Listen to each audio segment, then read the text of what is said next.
do you mean? He doesn't know who Pete Hegseth's name is, okay? He doesn't even know what the the Atlantic does. He just goes, they hate Trump, they hate me, I don't like them, okay? I hate the Atlantic for championing the Iraq war. There's a good reason for me to hate the Atlantic. That's the difference between me and Dave Porkboy.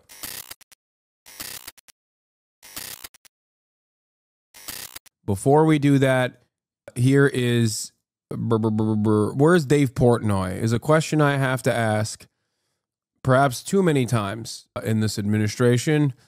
And that is what we're going to do. We're going to ask, where is Dave Portnoy? Dave Portnoy had a statement. Yes, we'll do the Philly Defund segment in a second. Dave Porkboy is back and now a formative part of #resistance. I think it's pretty wild that you just found out about the Vox podcast and it was posted in the L3 sub 3 hours ago.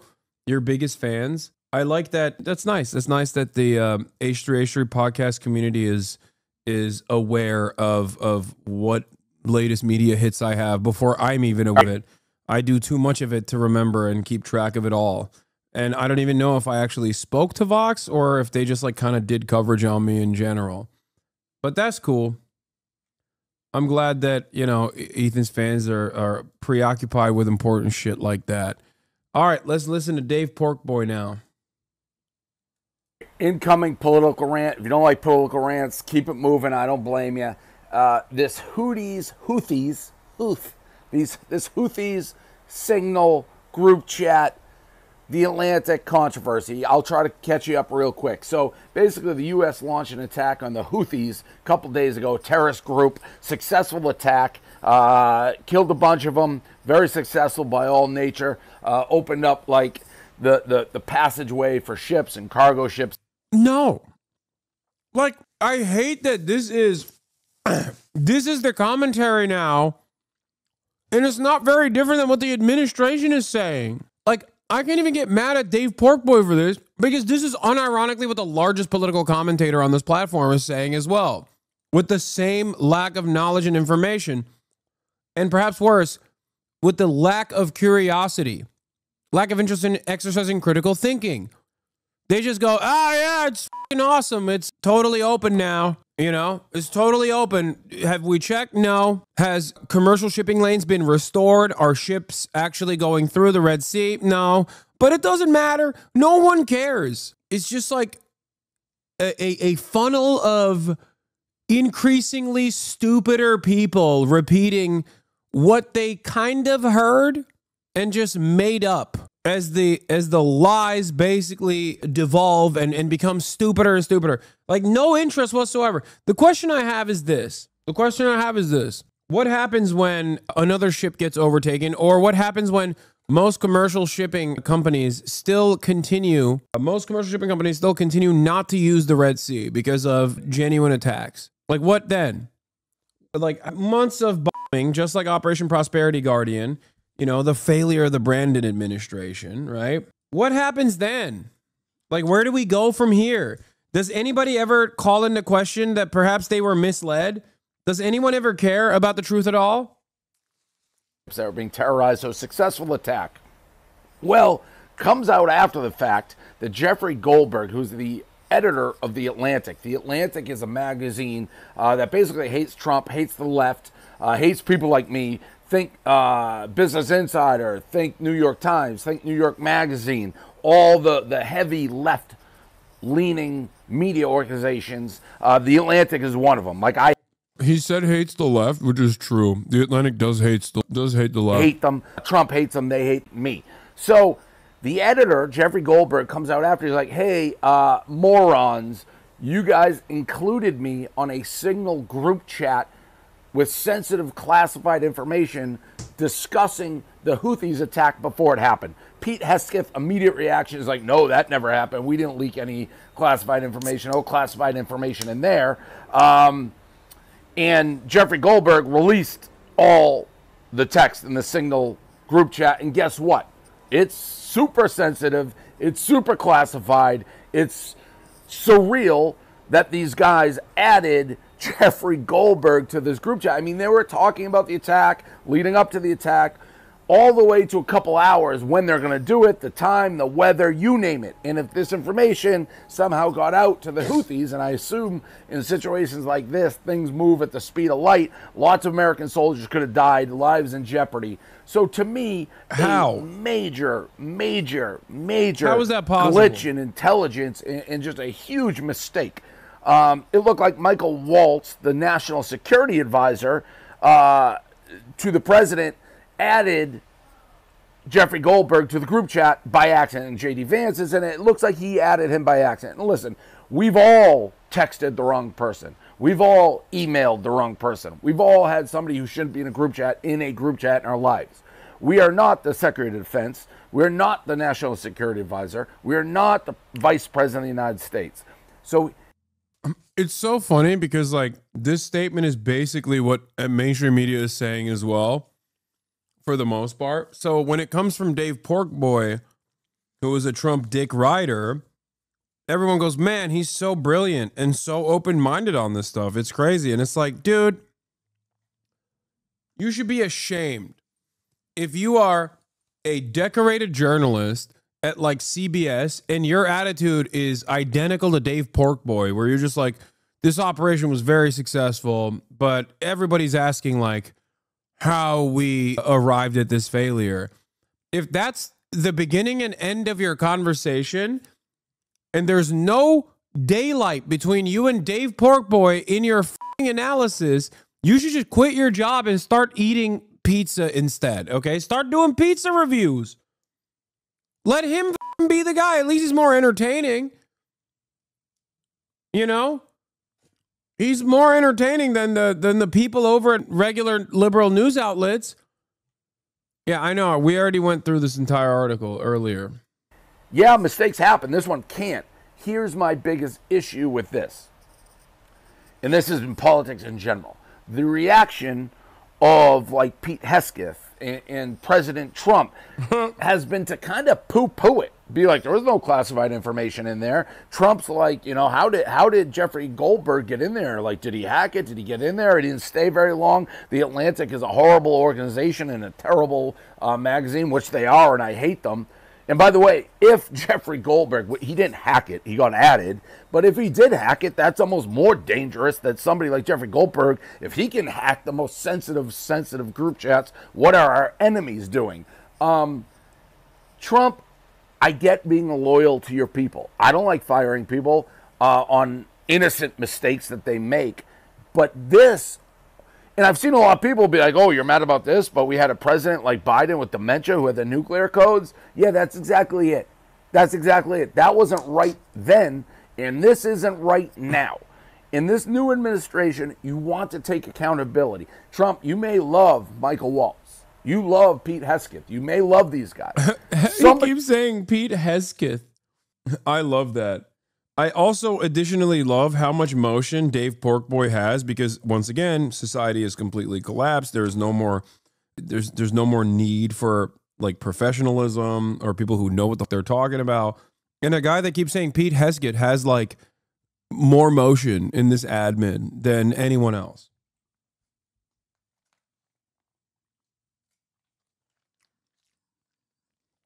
He's like, come on, dude. Heads need to roll. What are we doing?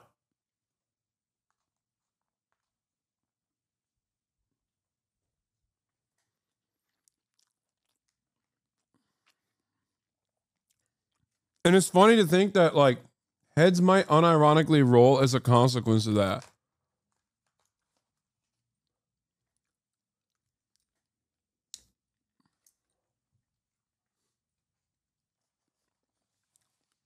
I don't know if it was real that he was actually asked to be a part of the Department of Commerce chat. I remember reading something about it, and I thought it was like so... I thought it was too far-fetched even for this admin. You know what I mean? I didn't really entertain that.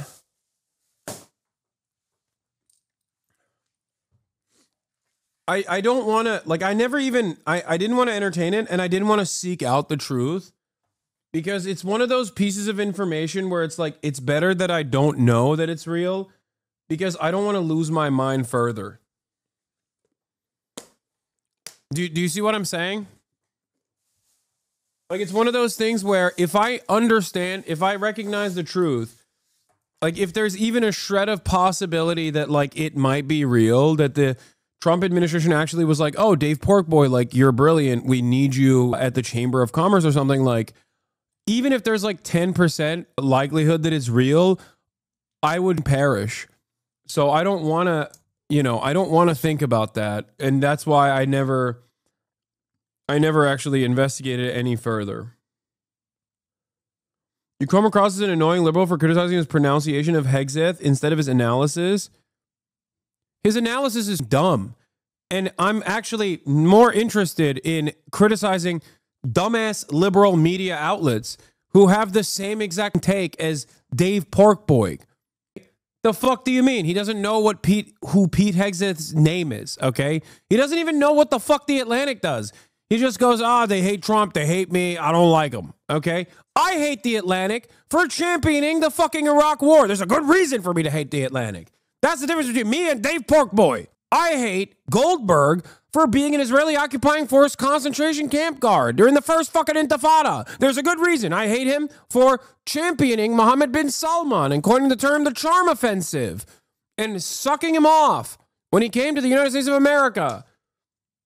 That's the difference between me and someone who doesn't know what the fuck they're talking about. There are very good reasons. Also, you're a fucking baboon who doesn't understand that I initially started criticizing Dave Porkboy for not knowing what the fuck he's talking about, and more importantly, drew a much larger, much more consequential point out of this, which is that the media is not covering this issue appropriately and not covering this issue with a degree of priority that places a higher order on like the fact that they fucking killed civilians without any fucking oversight whatsoever just because they felt like it. That is the real story here, beyond the palace intrigue and beyond the incompetence of the fucking administration. So this isn't even about Dave Porkboy, who I don't expect to have serious commentary on this issue. This is more so about liberal media outlets that have the exact same fucking attitude that Dave Porkboy has. A guy who doesn't know how to say the defense secretary's name.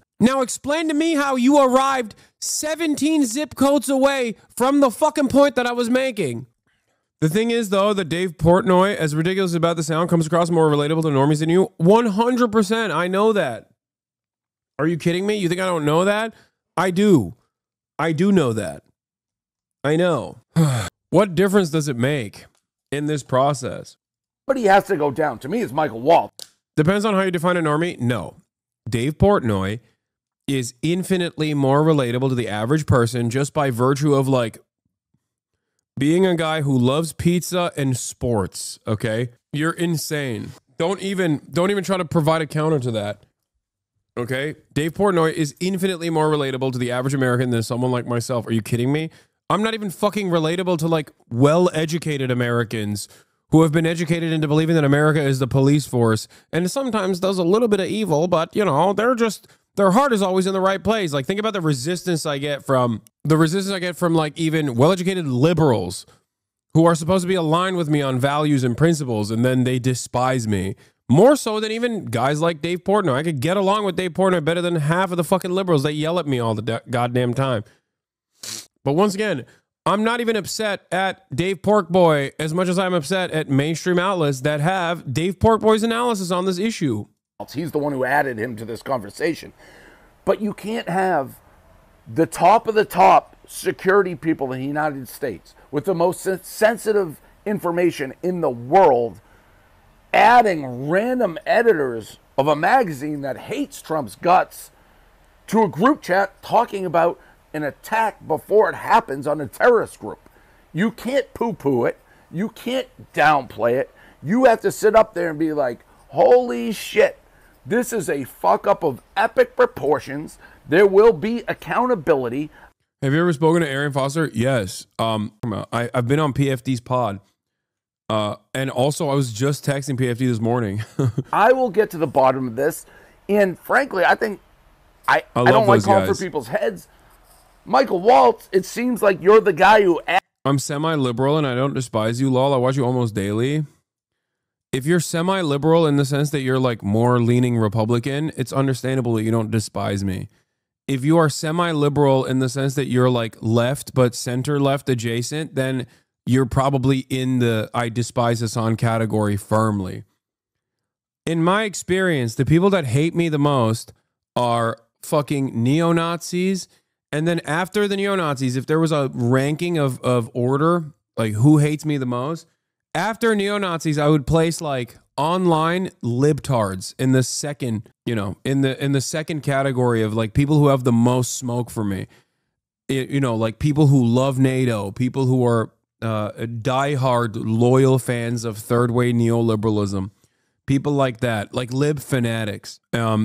Drama slop tubers is the number 2 one, obviously, but like drama number 3 basically is on board. And then it's conservatives and stuff. Like it's not even a question. Smug educated neolibs are the worst. Yeah, smug educated neolibs. Dan Pfeiffer fans, you guys are so funny because Dan Pfeiffer doesn't hate me. That's not even the case. No, I'm talking about a very specific group of people. Dan Pfeiffer doesn't hate me. Podjohns don't hate me at all. I go to the places where liberals are at, and most of them, if they're open-minded and charitable, will develop a decent understanding. I'm talking about like the fucking Sex Pestiny fans and the Ethan fans. Like those are the motherfuckers who you spread lies and hate. You're cancerous. It's people like this. Yeah.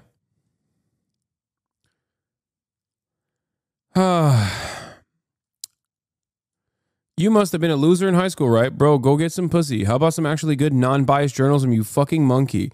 You are the most dumb motherfucker I've ever seen. Kamala fixes all of this. It's guys like this that have been watching and has never stopped hating. Like just, I love that I pulled one out of the dark. I didn't even pull it out of the dark. He just revealed himself immediately. I was like, I'm talking about a specific type of person who just is a bot, okay? They hate the Republicans for their cultish thinking. They hate the Republicans because Republicans operate like a cult. They hate the Republicans because Republicans don't care about the truth. Things that they would understand I talk about on a daily basis if they had the capacity to not be a fucking bot. But then they turn around and operate in the exact same way that the Republicans do, but for like the K-Hive or whatever. The type of person that doesn't understand that the Associated Press, CNN, New York Times, and every other news outlet also has political biases baked deep into their coverage, their editorial teams especially. The type of person who thinks, no, those guys are just only telling the truth and nothing but the truth. The type of person who thinks, no, the Democrats know better. And then when the Democrats fail, they think the Democratic Party cannot fail on their own virtues. They can only be made to fail. It is us, the voters, who failed the Democratic Party. It is us who did not do the true neoliberalism. It hasn't been tried yet. Not a very large group of people that behave like this, but they are very loud, Now, fear not, chatters. These people are very malleable.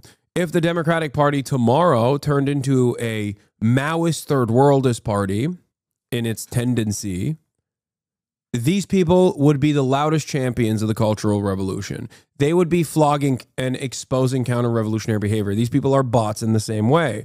They're bots for the party. They're party bots, and they do it for free.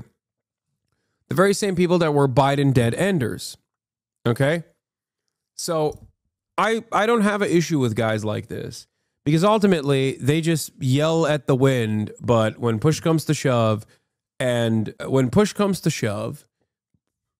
the winds blow in a different direction, if they blow in a rightward direction, they will go along with the rightward swing. If they blow in a leftward direction, they will go along with the leftward swing. Added him to the group chat, you have to lose your job down. You cannot be adding random people to a group chat with this sensitive, classified information. Just be like, oh no, poo-poo, it's on him. He should have left the group chat instantly. This guy shouldn't have stayed in. It's on Jeffrey Goldberg for not immediately being like, hey, I should be here. No. It's on you for adding him. And this has to be something that, and this is why I hate politics, you have to stand up here and be like, what a fuck up. I will demand answers, accountability in the heads. I don't care if you're right, left. There's nothing being made up here. Jeffrey Goldberg is telling the truth. It's obvious these texts are real. It's obvious they're classified. It's obvious we gave away the strike information 2 hours before it happened. We're lucky it didn't cause the death of American military members. Somebody has to go down for this. This is a... Yeah, everyone's a liberal, including Dave Porkboy, including Donald Trump. Mistake. This isn't a Barstool mistake where you let an idiot hang around like Mitzi. This is a mistake that can't happen twice. It cannot happen once. So you have to make a change and show. It's funny that he is more critical of the current administration than like CBS is, to a certain degree. But it'll never happen. And these are the top intel guys that we have in the country. Adding a rando, the editor of The Atlantic, to the most sensitive group chat in the world, somebody's got to go down. That's just the facts. You can't poo-poo this. Liberalism is monoculture, so of course conservatives and Republicans and reactionaries alike still exhibit a lot of liberal tendencies, aesthetics, optics, civility, a care and consideration for those things. No real underlying ideological championing. No real underlying goals that they want to accomplish, but instead just want like pure optical domination on the main stage. That's what liberalism is all about, being apolitical.